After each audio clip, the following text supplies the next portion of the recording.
25 pasaditas seguimos en zona de entrevista aquí en la primera mañana de Universal. Y es un gusto recibir a Álvaro García, integrante del equipo económico del gobierno del Frente Amplio, hoy integrante de la comisión que elaboró este programa de gobierno. Sí, como dijo el presidente del Frente Amplio, si el gobierno si el pueblo nos elige nuevamente, le damos los buenos días, gracias por estar acá presencialmente, además que cambia mucho siempre tener a alguien acá presente y poder mirarnos cuando nos hablamos, ¿no? Y además hoy Álvaro García puede hablar porque hasta ahora, como no se había presentado el programa, era difícil que alguien... Hoy le preguntamos todo, nos va a contestar. Además hoy trajo la carpeta. O sea que Uy, bueno, hoy. Bueno, un gran gusto estar con ustedes acá. Corté el fin de semana largo para venir. Está bien. No, mentira. No, claro, lo que pasa es que ahora, una vez que está el programa, hay que ir a todos lados. Sí, claro, ¿no? claro. Un poco así. Claro. Yo tenía una primera pregunta, Álvaro, porque en alguna medida tú integraste además los cuadros de gobierno del Frente Amplio, un Frente Amplio que gobernó 15 años, y después vino esta alternancia que quizás mucha gente no esperaba, pero vino. Uh-huh. ¿Qué tiene que ofrecer un Frente Amplio ahora, pensando en adquirir de nuevo esa cosa en la gente que los lleve al gobierno? ¿Qué tiene que mutar en un programa para volver a conquistar a esos frente amplistas que en la elección pasada no los votaron? Y yo te diría que con los mismos principios y valores de siempre, esto es otra cosa. Es otro momento y otro mundo. De hecho, la Comisión Nacional de Programa, que es la representación del Frente, digamos, lo que es su mesa política, pero en una comisión específica que se dedica a elaborar los temas programáticos con representación de los sectores y de las bases, cuando empieza a trabajar hace más de un año, el 15 de junio del año pasado sacamos una guía que decía justamente eso, digamos, los principios y valores de siempre, pero un nuevo mundo y un nuevo tiempo.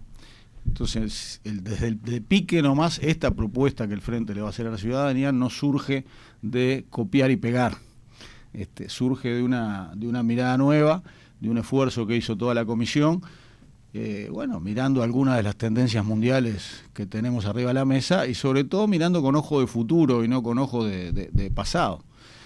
Obviamente aprendiendo de la experiencia, aprendiendo de la autocrítica realizada, pero proyectando hacia dónde va el mundo y las cosas que son necesarios encarar. Por ejemplo, todo el tema insoslayable de la revolución tecnológica que estamos viviendo y todo lo que nos afecta cotidianamente. Desde los aspectos, además. Desde no todos los aspectos de la vida, todos los aspectos de la vida. Lo que impactó, por ejemplo, las economías, por decir algún ejemplo, las economías colaborativas, cuando llegó un Uber acá a Uruguay, que uno dice, bueno, las economías colaborativas en sí están bien, porque el uso del automóvil es un uso muy racional, está bien compartir el uso del automóvil, aprovechar las tecnologías para que la gente pueda, pero también hay una serie de derechos que hay que tener en consideración, y la incorporación de la tecnología es no solo inevitable, sino que a veces es deseable, digamos. El Uruguay no va a evitar la revolución tecnológica y tiene que aprovecharla al máximo.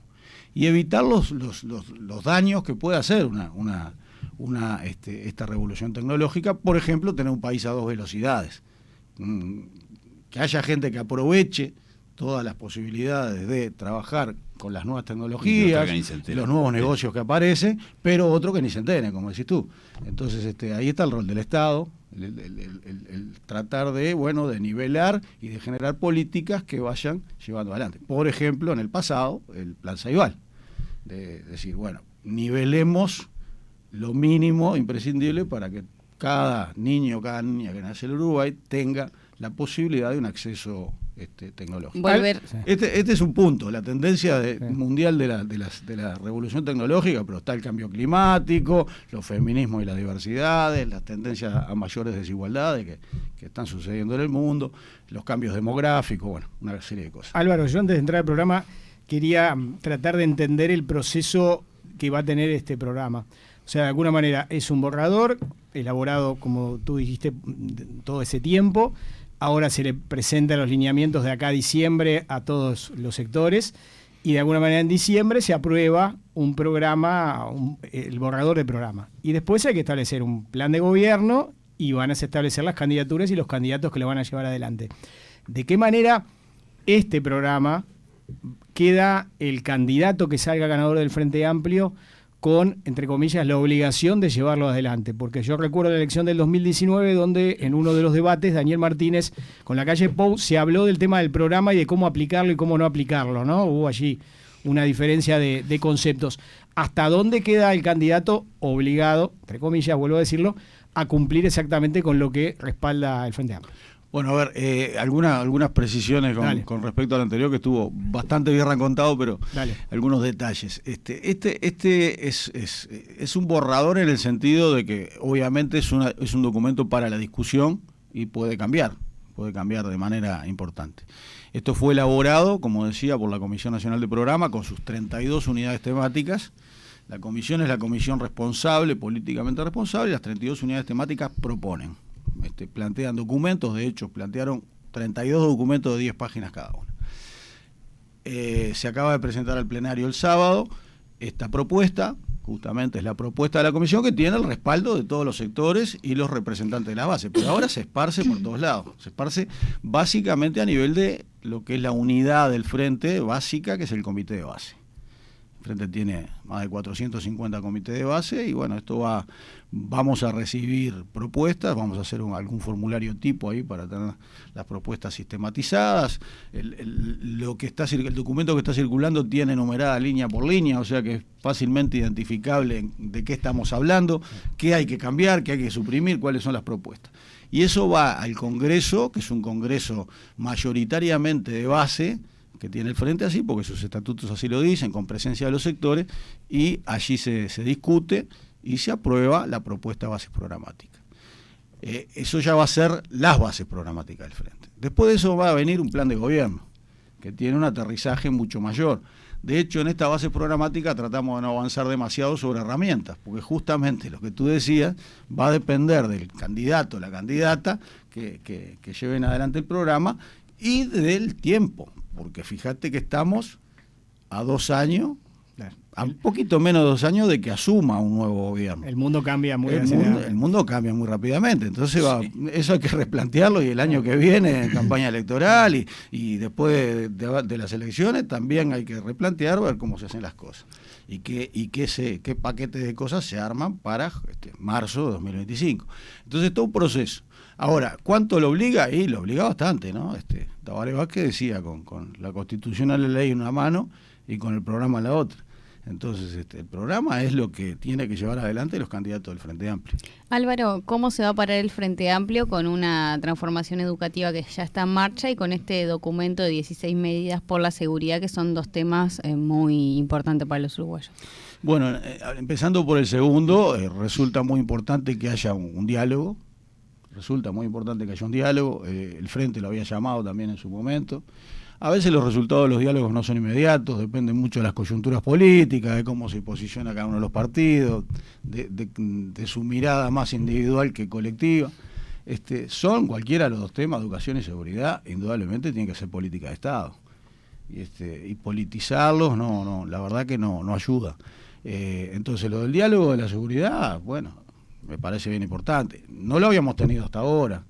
Hoy, por ejemplo, estamos viendo que en la rendición de cuentas se están corrigiendo cosas que en la LUC, que se defendieron fuertemente, se planteaban por nuestra parte como errores, como el tema del microtráfico y la gran cantidad de mujeres que pasaron a tener un crecimiento importante y a ser recluidas. Entonces eso se tiende a corregir. Bueno, son las buenas cosas de la democracia, poder discutir las cosas con más tiempo. En su momento se salió con el trámite urgente de la LUC y quedó esto así. Bueno, el daño que se produjo en este tiempo habrá que ver cómo se repara y cómo se soluciona. Pero digamos, no quiero revivir la otra parte de la pregunta. En materia de transformación educativa. A ver. Álvaro, antes que te vayas de ahí, sí. En seguridad, el Frente no firma la estrategia, pero sin embargo el Ministerio de Justicia que plantea la estrategia, en el programa aparece un Ministerio de Justicia y Derechos Humanos. ¿Hay algo diferente entre el ministerio que plantea el Frente y lo que está en la estrategia? Mira, yo decía, tratamos de no poner herramientas en el programa. La única expresión con nombre ministerio que aparece es el Ministerio de Justicia y Derechos Humanos. Nosotros, después de haberlo estudiado y justamente también ver que en el resto del sistema político hay un cierto hay una cierta receptividad para avanzar en esta idea. Nos pareció oportuno ponerlo con algunos fines que son bien relevantes, ¿no? Todo lo que sea materia de derechos humanos, todo lo que sea materia de registros, justicia y derechos humanos. El tema de las cárceles. El tema de las cárceles también, ¿no? El tema de tener una policía judicial. Nosotros vimos ahora, estamos viendo, recorriendo procesos en los cuales se le pide, la justicia le pide, la fiscalía le pide a la policía que se investigue a sí misma, y hemos visto dificultades y problemas ahí, por lo tanto es importante tener una policía judicial independiente. Entonces eso son elementos que van a ayudar y van a ayudar mucho, y si hay consenso político general nos parece que sería muy bueno ir adelante. Quedó reforma educativa de la pregunta de Juliana y te sumo seguridad social. Bueno, lo de educación, a ver, tratando de resumirlo en pocas palabras, digamos, ¿no? Porque los temas son muchos y son todos muy importantes. El Frente Amplio en educación hizo un avance importante en varias líneas, en varias áreas. A veces se trató de matrizar y a veces se compra un discurso de crisis en la educación, etcétera. Hay problemas, hay dificultades. Pero, digamos, tanto en lo que fue educación inicial hubo avances importantes, previo a la escuela, digamos. En materia de secundaria fue y es el principal foco de problema.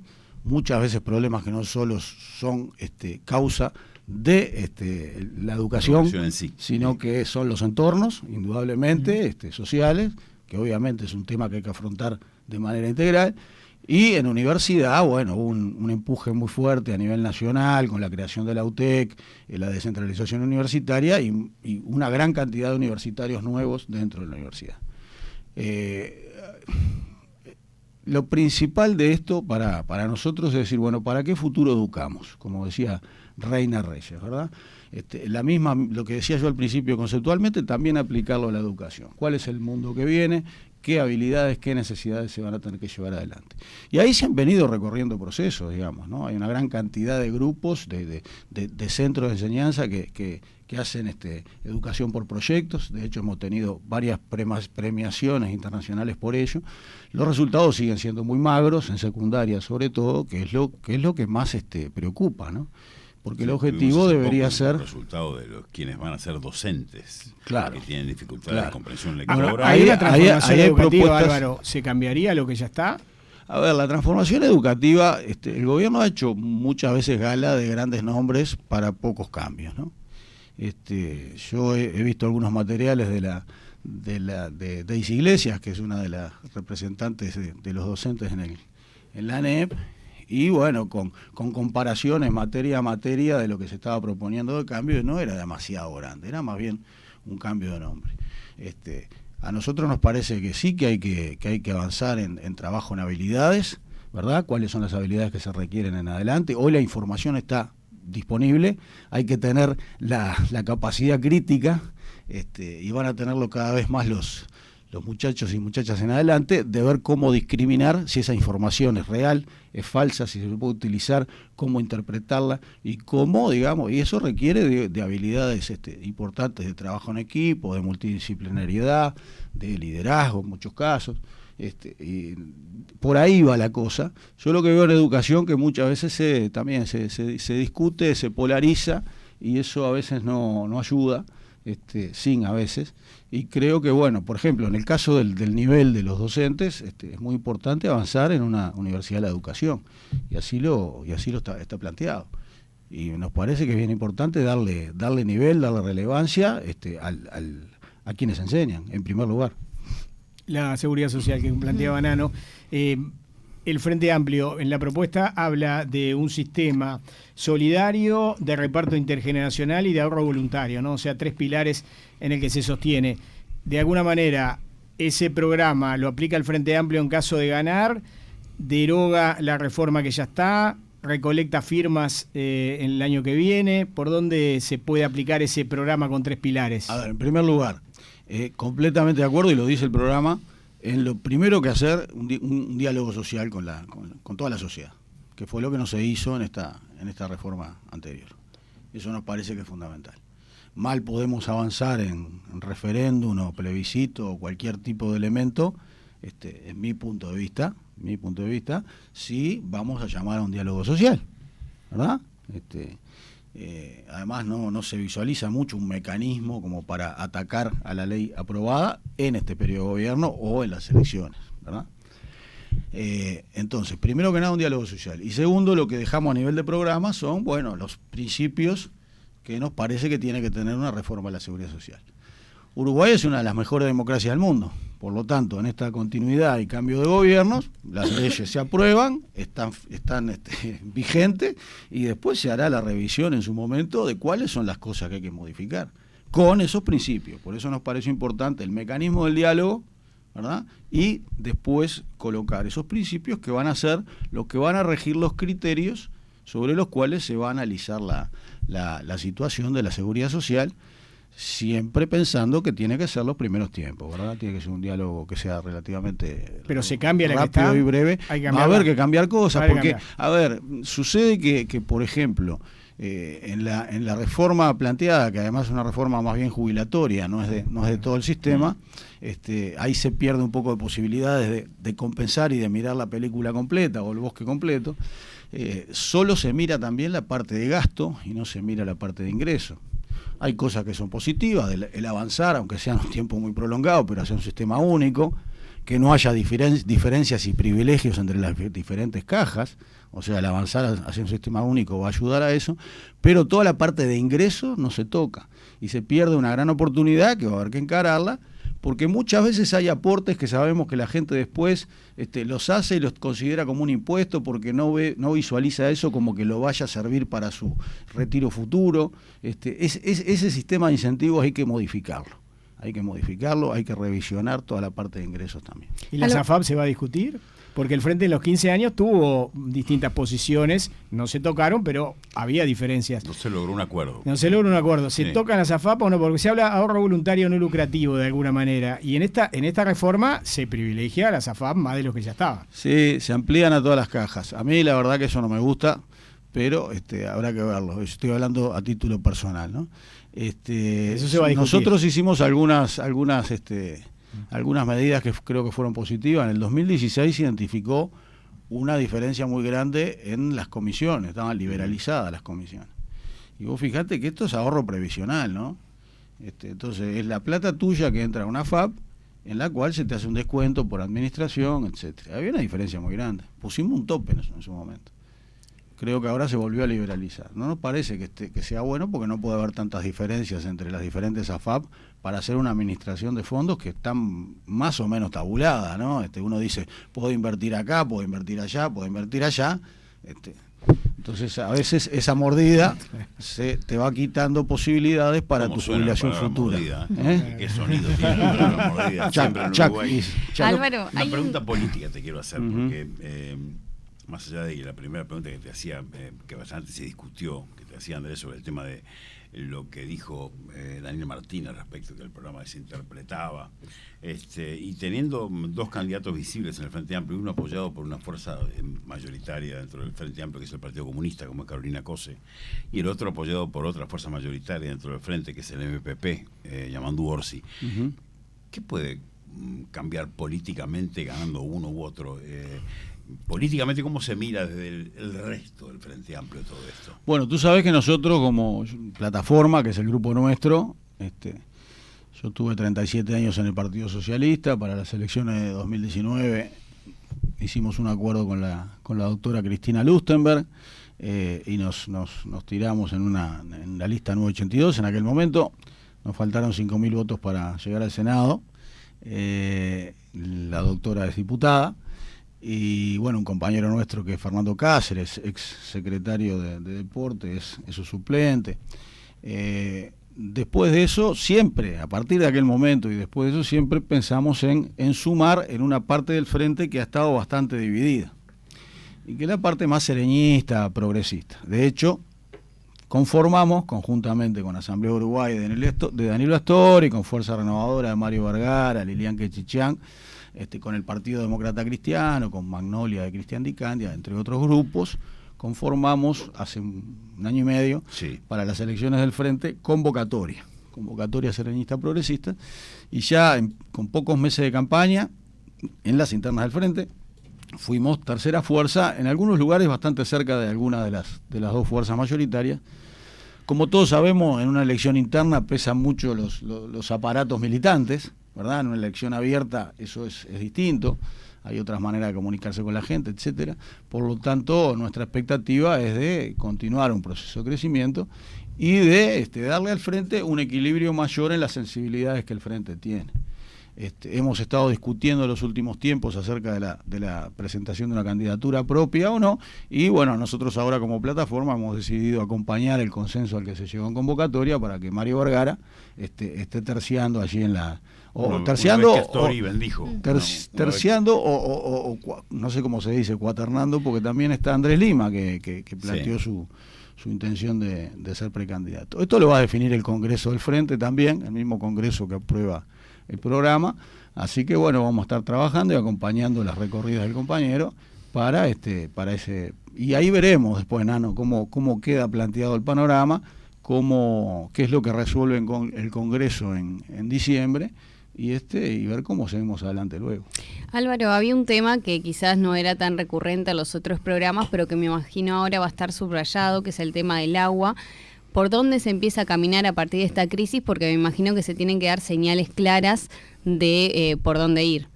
Sin ningún tipo de duda, por eso decía, lo que hablábamos hoy, ¿no? De acá a las elecciones van a aparecer una gran cantidad de temas. El tema del agua estaba presente, pero a raíz de todos estos procesos hay temas que indudablemente la coyuntura afecta lo que es una expresión programática. ¿No te gustó lo que dijo Mujica? Déjame redondear esta parte de la pregunta y después vamos con todo gusto.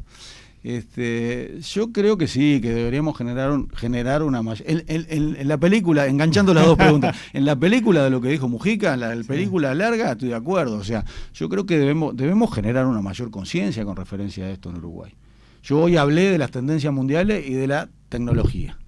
Pero si miramos el cambio climático, tenemos que cambiar el chip en un montón de cosas, ¿no? Aquel viejo asunto, yo hasta hace poco salía y veía una señora en la vereda que estaba, una hora capaz manguereando, decía, estoy en otras partes del mundo, y acá puede suceder también. Nosotros tenemos abundancia de agua, lo que hay que hacer es más inversiones. Y el Frente duplicó las inversiones, ahí es donde discrepo un poco con Mujica. El Frente duplicó las inversiones. Sí, de lo que era el nivel de inversiones histórico, se duplicó en los 15 años. ¿Alcanza? Y bueno, capaz que no alcanza, hay que meter más. Y se habla muchas veces de las pérdidas de agua y eso, pero eso es plata. Entonces después cuando hablamos del Estado, las inversiones son costo del Estado. Pero son costo del Estado, como debería ser verdad, todo el costo del Estado. Quedó probado que la discusión era represa ante la arena, ¿no? No es así, a ver, también es otras cosas que a veces se polarizan. El ante la arena era un proceso que ya venía del gobierno anterior, que venía bastante consolidado y que tenía su proceso. Cuando se dan esas cosas en una democracia, cambia el gobierno, hay cosas que ya vienen más o menos dadas y hay costos de cambio. Yo no sé cómo vamos a hacer, sinceramente, cómo va a ser el país para revertir el daño que se ha provocado en este gobierno con el monopolio del puerto. Y esto es un tema grave, ¿no? Hacia adelante. Entonces, no es así. Puede ser que en algún momento, en la discusión de las inversiones en el 2015, se pudo haber contrapuesto y se pudo haber hecho énfasis en una u otra. Pero el Uruguay, en el gobierno de Tabaré Vázquez, y acuérdense, lo presentó Tabaré, lo llevamos adelante y lo cumplimos, eran 12.370 millones, un plan de infraestructura de 12.370 millones de dólares. Y eso se llevó adelante. Hubo pequeños cambios. Entonces, en esa cantidad de inversiones, el agua tiene que tener un peso mayor. Eso estoy absolutamente convencido. ¿Y Casupay y Arasatí, las dos juntas? Bueno, el otro tema de Mujica, para no reducirte ninguna parte de la pregunta, fue que en realidad quien dejó de avanzar en Casupá fue el gobierno actual. Porque el famoso préstamo de la CAF, que se da después, la CAF cuando aprueba un préstamo, lo aprueba después de todo un proceso de estudio, para lo cual tiene que tener un proyecto, para lo cual hubo que haber un anteproyecto, que esos procesos demoran, sí, deberían ser más rápidos, deberían ser, pero no son solo responsabilidad de un gobierno, son responsabilidad de un banco multilateral, de Sí, sí. Sí, las cuando asesorías. uno pide plata, depende del otro. Bueno, entonces Y eso dice se que Si termina. hubiera empezado a hacer, no llegábamos igual con la. Bueno, el presidente de OCE decía acá en Desayunos Informales en el 2021, en el 2020 decía otra cosa, que se llegaba. que iba a estar Casupá. Salió un video la otra vez, lo vi. A no ser que sea fake, ¿viste? Porque ahora te ponen tu cara, te hacen decir cualquier cosa, Yo ¿no? creo que va a estar la fake. Mira, no, ojo, ten cuidado. Para que no me quiero ir de foco. El préstamo de la CAF se aprobó en diciembre, después del balotaje, ya había un gobierno electo.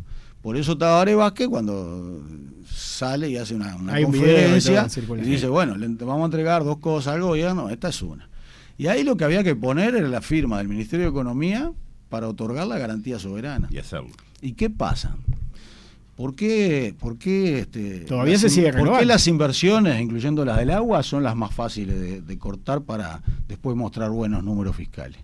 Y porque, a diferencia de lo que pasa en una empresa, de que cuando vos comprás un vehículo o un inmueble, no sos ni más rico ni más pobre que antes, porque cambiaste tu o plata o contrajiste una deuda, pero en el gobierno sí, en un estado sí, porque se registra por criterio de caja.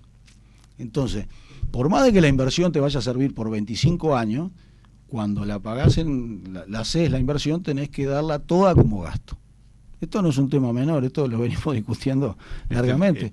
Es un tema, claro, y eso aparece, los 250, no sé cuánto era el aparece préstamo, negativo en el déficit. Aparece negativo en el déficit fiscal. Mirá. Por eso, entiendo yo que Por el eso gobierno se negó lo de Casupá, se postergó y se sigue postergando, y se jugaron al proyecto de Neptuno que trajo todos los problemas que viene ¿Pero trayendo. estás de acuerdo con Neptuno? Muchos, porque durante el gobierno del Frente también se habló. Yo recuerdo a Milton Machado en varias entrevistas acá, incluso, que hablábamos sobre el tema sacar agua de Río de la Plata hace años, y Milton hablaba sobre las dificultades que implicaba generar ese proyecto. No era tan sencillo el asunto. Y ahora aparece con fuerza como diciendo, bueno, es la solución. A ver, como fuente de agua alternativa, deberíamos tener alguna otra fuente de agua alternativa. Por lo menos 2, dicen todos los ingenieros. Por lo menos dos. Entonces, digamos, hay un montón de cuestiones referidas a este proyecto en particular que nos parece que no están buenas, entre otras el lugar desde donde se toma, porque debería ser muchísimo más aguas arriba claro, para reducir la salinidad por año. Yo no soy técnico. Bueno, si la planta llega, suponemos que está viniendo una planta, si llega. No me quiero, se nos va el tiempo, pero me dijiste algo que me dejaste picando, y es, no sé cómo vamos a hacer para revertir el monopolio del puerto. El puerto es un ámbito que hace años que se habla que hay que desarrollar. Sí, no se desarrolla. Es clave para el Uruguay. Pero no se desarrolla. El otro día hicimos una nota con Curvelo acá, que estamos en los 14 metros, Argentina contesta, y ahí el puerto puede tomar una relevancia distinta. Pero el tema es el monopolio para ustedes. No, ¿cómo está atado eso al desarrollo? Para nosotros no. Ahora salieron los exportadores, los industriales, están preocupados por un incremento de precios que hubo hace poco. El anuncio de tarifa que no se concretó. Eso se revertió, pero ¿y hasta cuándo? Porque si vos tenés la sartén por el mango, digamos, si vos no tenés competencia, si el industrial, el exportador no tiene posibilidad de decir, bueno, lo saco por otro lado, ¿cuál es la alternativa? ¿Construir otro puerto? Bueno, en algún momento habrá que construir un puerto de agua profunda, eso sí, tampoco cabe duda, ¿no?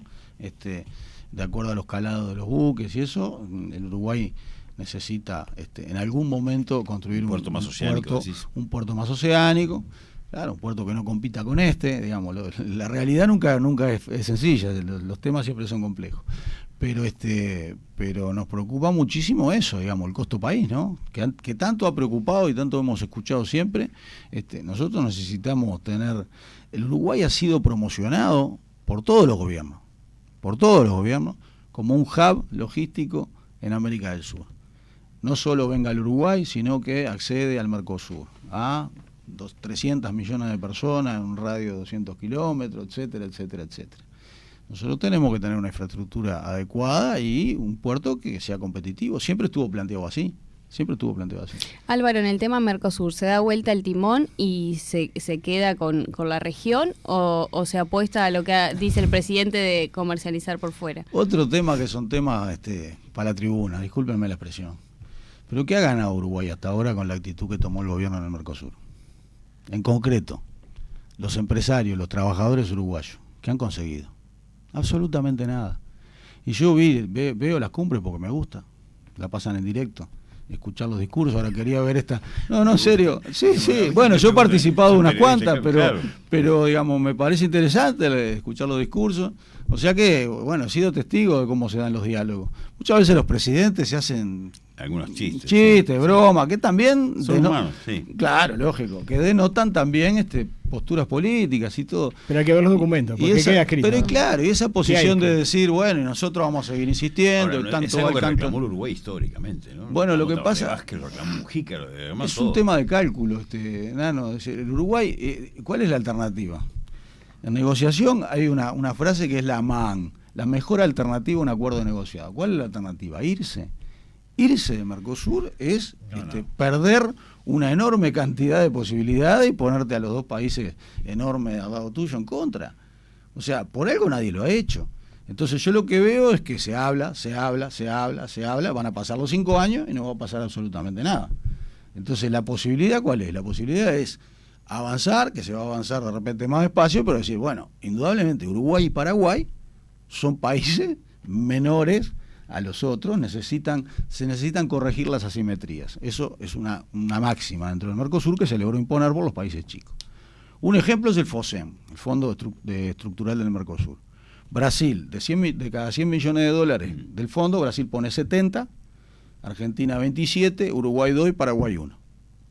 Y con eso hemos hecho obras como, por ejemplo, porque se utilizan de manera al revés, digamos, ¿no? Lo utilizan más los países chicos y menos los países grandes. Es una manera de mitigar. 100 millones de dólares poco, puede ser poco, habría que ir a más. Yo me acuerdo en la cumbre justamente que ahí estaba, mi primera cumbre como ministro de Economía en el 2008, diciembre de 2008, estaba con Tabaré Vázquez, y Lula anuncia que Brasil quiere duplicar el FOSEM. Inmediatamente me paré y le dije, presidente, esto Uruguay lo tiene que votar a favor y si quiere triplicarlo, también. Y si quiere cuadruplicarlo, también. Porque siempre va a ser conveniente. Entonces, esto estoy hablando de un mecanismo de reducción de asimetrías. En lo comercial, y bueno, está el ejemplo del Tratado de Libre Comercio con México, y hay que buscar la manera de lograr diferentes velocidades. Esa es la realidad, no es lo que nosotros decíamos. Yo ahora estaba escuchando, hoy a veces me da un poquito de fastidio. Hace 25 años que estamos discutiendo el tratado con la Unión Europea. No, el tratado con la Unión Europea se firmó en 2019. Ahora lo que se está discutiendo es cómo los países lo incorporan, que son 20 y pico países en la Unión Europea y otros menos acá. Pero digamos, avances hay, esto requiere su tiempo. Tenemos 2 países industrializados al lado, en el caso de Argentina un país con una inestabilidad enorme, y bueno, digamos, tenemos ese barrio. Y así tenemos que manejarnos. Paraguay que está con Corea, ¿no? Las soluciones mágicas no existen, existe el laburo. Bueno, vamos. Se nos fue el tiempo, es tremendo. Bueno, se nos fue el programa. Abrió la carpeta. Se nos fue el programa. Ni abrió la carpeta, porque todo en la cabeza. No, bueno, pero no habló tuve de que recurrir, temas. a veces no habló te de digo, varios pero... temas, habló de varios temas. Bueno, le agradecemos Gracias. mucho esta primera Por mirada, favor. porque seguiremos hablando, evidentemente. Al contrario, le agradecido soy yo. Y el año que viene lo invitamos con el programa pronto. Claro, Ahí está. obviamente. Con el moño. Y los cambios que haya, porque evidentemente esto es el principio. Sí, antes Sí. recuerdo que en las campañas se repartían los programas, ¿no? Bueno, ahora se van a imprimir, esto se imprime. Claro, Sí, pero sí. cuando sean las elecciones, ese programa quizás es un librito de historia, ¿no? Esto va a ser para discutirlo ahora hasta... En la web hasta hay que diciembre. actualizar. Bueno, Gracias, esa Álvaro. recorrida por los medios, no queda otra, ¿no? Hay que ir a los medios. Estamos en esa, sí. Bien. Sí. Bueno.